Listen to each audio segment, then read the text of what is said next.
அந்த கூட்டத்தில் நயினார் நாகேந்திரன், பாரதிய ஜனதா கட்சி நயினார் நாகேந்திரன், பவன் கல்யாண், எடப்பாடி பழனிசாமி 3 பேரும் ஒரே மேடையில் பேசுவாங்க.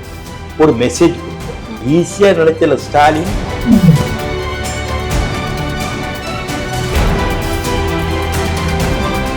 கோட்டையில் கலைஞர் செல்கின்றார், ஸ்டாலின் செல்கிறார் என்றால் அந்த கட்சியில நான் இருந்தது இல்லை.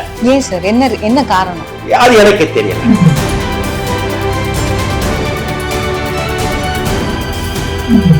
கலைஞர் திமுக வேற, ஸ்டாலின் திமுக வேற. ஸ்டாலின் திமுகவில் இருக்கவங்களுக்கு, கலைஞர் திமுகவில் இருக்கவங்களுக்கு வேலை கிடையாது.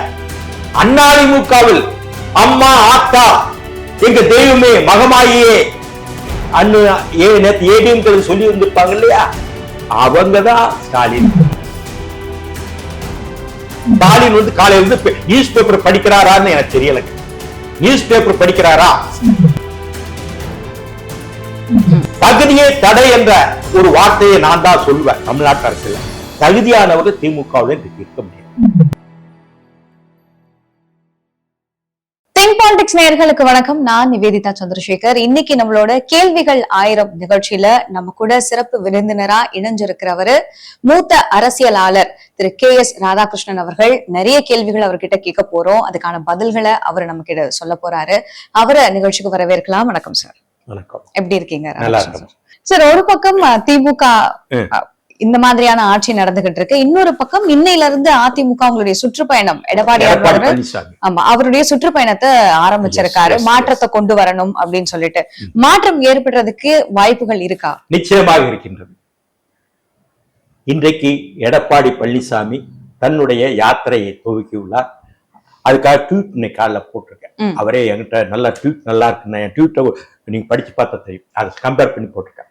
நிச்சயமாக இந்த அவருடைய சுற்றுப்பயணம் தமிழக மக்களை மனமாற்றம் செய்யும்.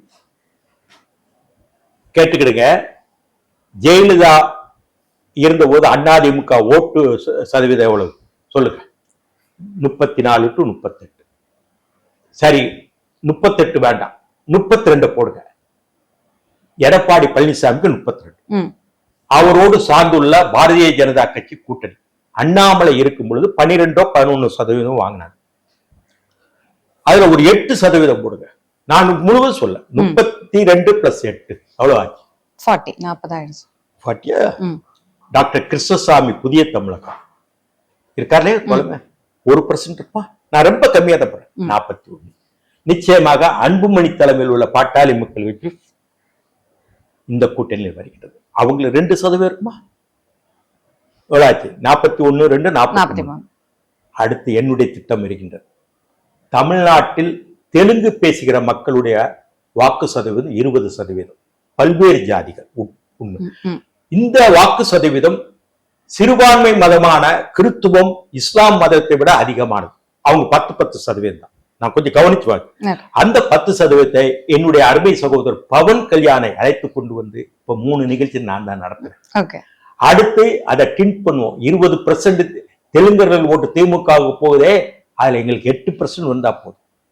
அத அடுத்த கட்டமாக எடப்பாடி பழனிசாமி பேசுகின்ற ஒரு சென்டரில் பவன் கல்யாண் வந்து கோயம்புத்தூராவது, சென்னையாவது, இல்ல கோவில்பட்டியாவது, இல்லை சென்னையாவது அவர் கலந்து கொண்டு பேசுவார். அடுத்த ஆகஸ்ட் அந்த கூட்டத்தில் நயினார் நாகேந்திரன், பாரதிய ஜனதா கட்சி நயினார் நாகேந்திரன், பவன் கல்யாண், எடப்பாடி பழனிசாமி 3 பேரும் ஒரே மேடையில் பேசுவார்கள். ஒரு மெசேஜ் கொடுப்போம். இதுவரைக்கும் சிறுபான்மையர் ஓட்டு என்று சொல்லக்கூடிய இஸ்லாம் கிறிஸ்துவர் ஓட்டு வந்து திமுக போனது, தெலுங்கு ஓட்டும் போனது. இப்போ நடிகர் விஜய் வந்து கொஞ்சம் இஸ்லாம் கிறிஸ்துவ டின் பண்ணுவார், திமுக ஓட்டை டின் பண்ணுவார். திமுகவுக்கு இதுதான் சாலிட் ஓட்டு. மைனாரிட்டி லிங்குஸ்டிக், மைனாரிட்டி மதங்கள், இதை நாங்க டின் பண்ணுவோம். விஜய் கொஞ்சம் டின் பண்ணுவார். எப்படி வந்து அந்த கிறிஸ்தவர் ஓட்டுல ஒரு 4%, அதே மாதிரி இஸ்லாம் சதவீதத்துல ஒரு 3, ஒரு 7. அவருடைய ரசிகர் மன்றம் கொஞ்சம் பேர் திமுக இருந்தாங்க. விஜய் ரசிகர்கள் திமுக இருந்தாங்க.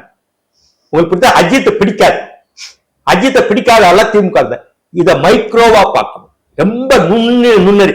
இந்த 6-7% விஜய்க்கு சென்றால் திமுகவில் ஒரு பள்ளம் ஏற்படும். ஒரு டிண்ட் ஏற்படும். ஒரு அதே மாதிரி தெலுங்கு மைனாரிட்டி ஓட்டு ஒரு டிண்ட் ஏற்படும். இந்த ஓட்டு போகும்போது எடப்பாடிக்கு மேலும் ஒரு 5% ஆனாலே கிராஸ் ஆன் வெற்றி பெற 45% வாங்கினாலே ஆட்சி அமைக்கிறாங்க. இதுதான் எங்களுடைய கால்குலேஷன்.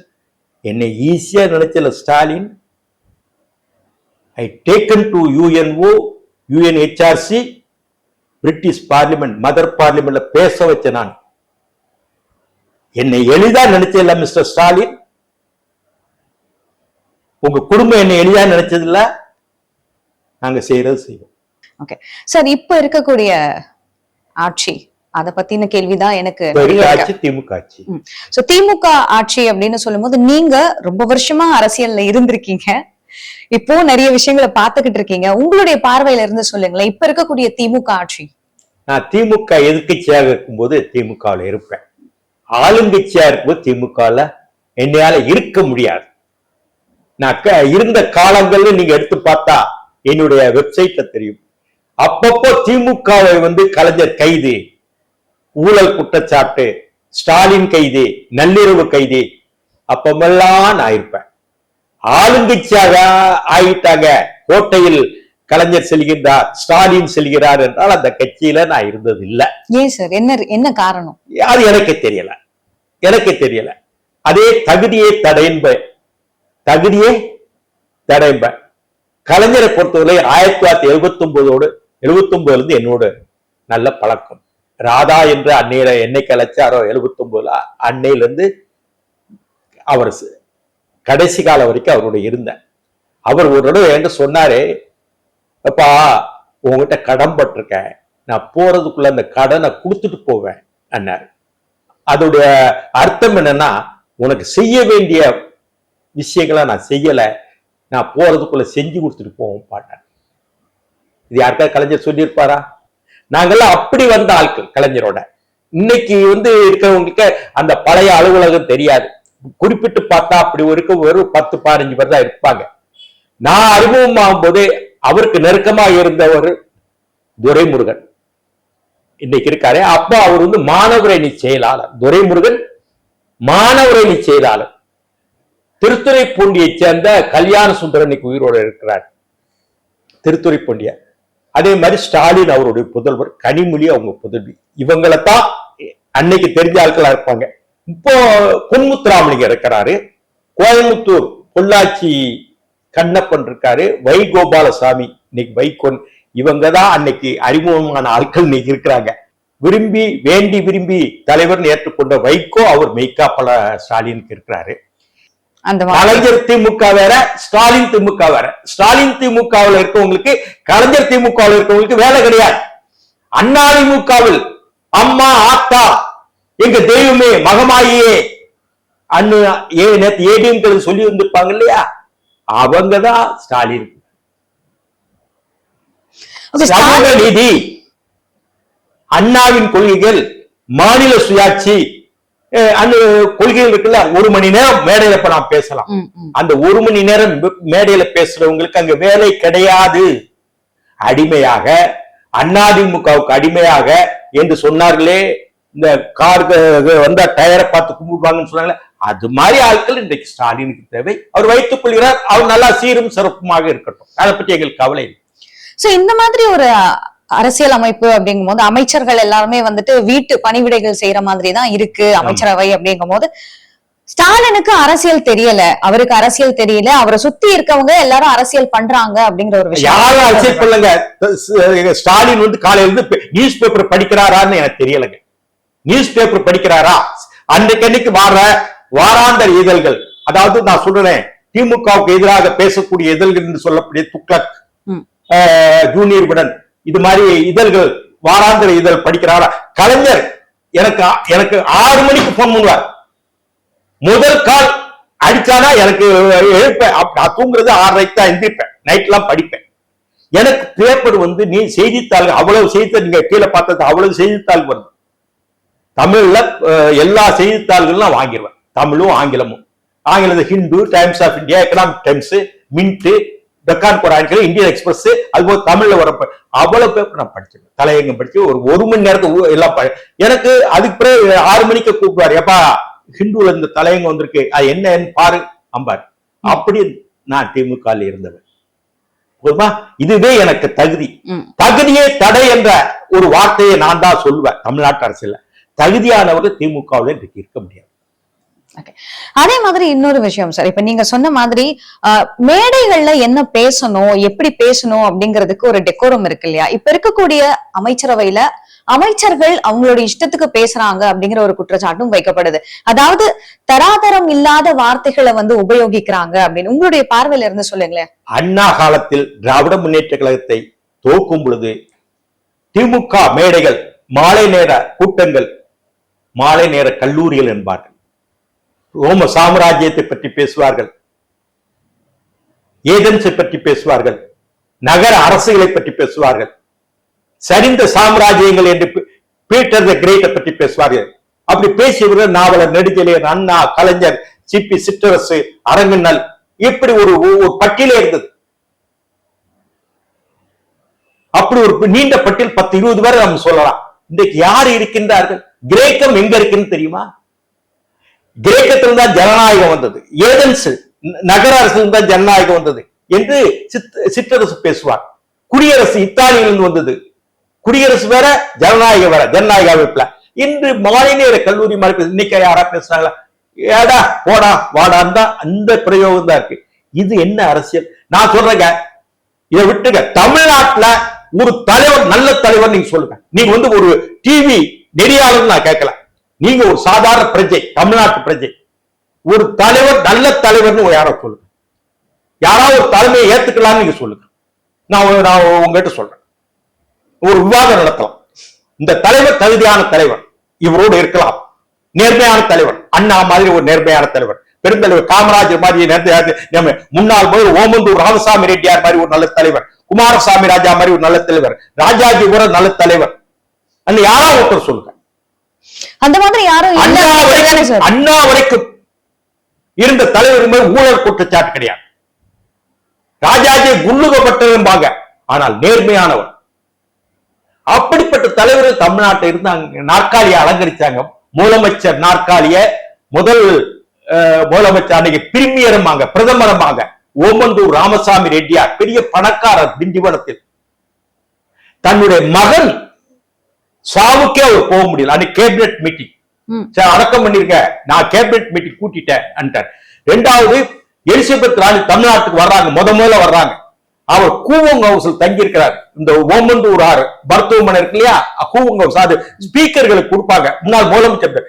அப்போ சீஃப் செக்ரட்டரி போன்றவங்க காத்திருக்காங்க. மீனம்பாக்கம் ஏர்போர்ட்ல பிரிட்டிஷ் ராணியை வரவேற்கணும்.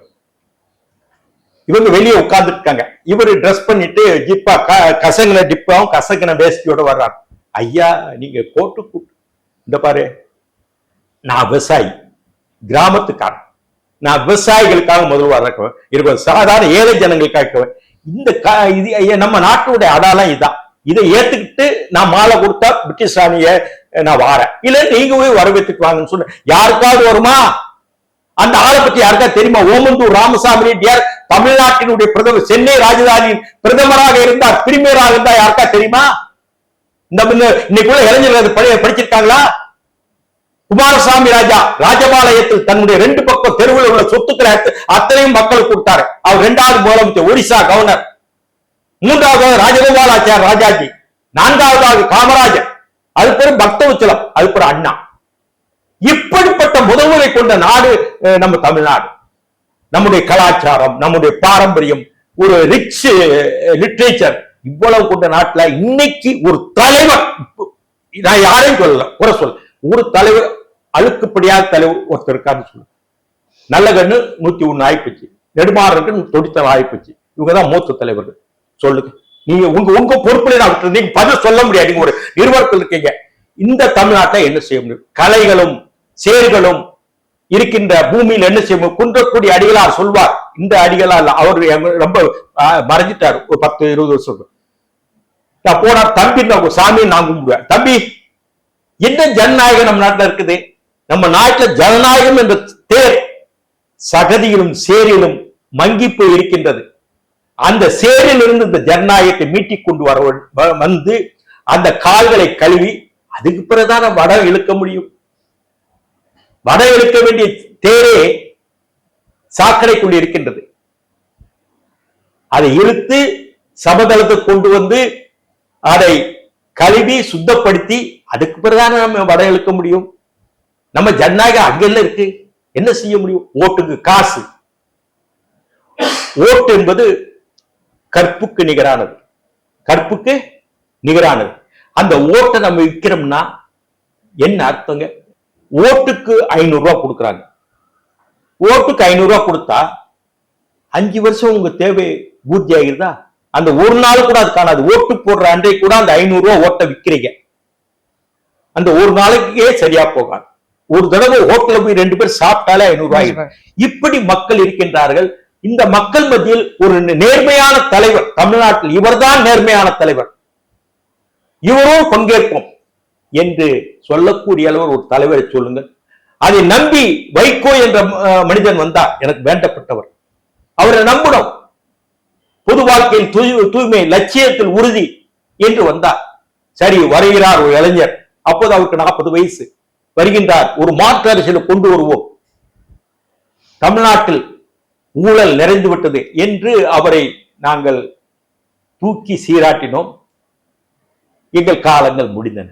சார், இதுல எனக்கு வைகோ அப்படின்னு சொன்னதுனால இந்த கேள்வி, வாரிசு அரசியலை எதிர்த்து பேசினவர் அவர். ஆனா இப்போ தன்னுடைய மகனுடைய அரசியலை வந்து காப்பாத்துக்கணும் அப்படிங்கிறதுக்காக திமுகவோட கூட்டணியில இருக்காரு.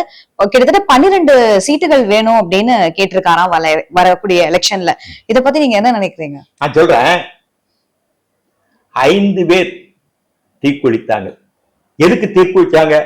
திராவிட முன்னேற்ற கழகத்தில் தன்னுடைய மகனை கலைஞர் மேலே கொண்டு வருகின்றார். பட்டி தொட்டி எல்லாம் பேசி திமுகவை வளர்த்தவர்.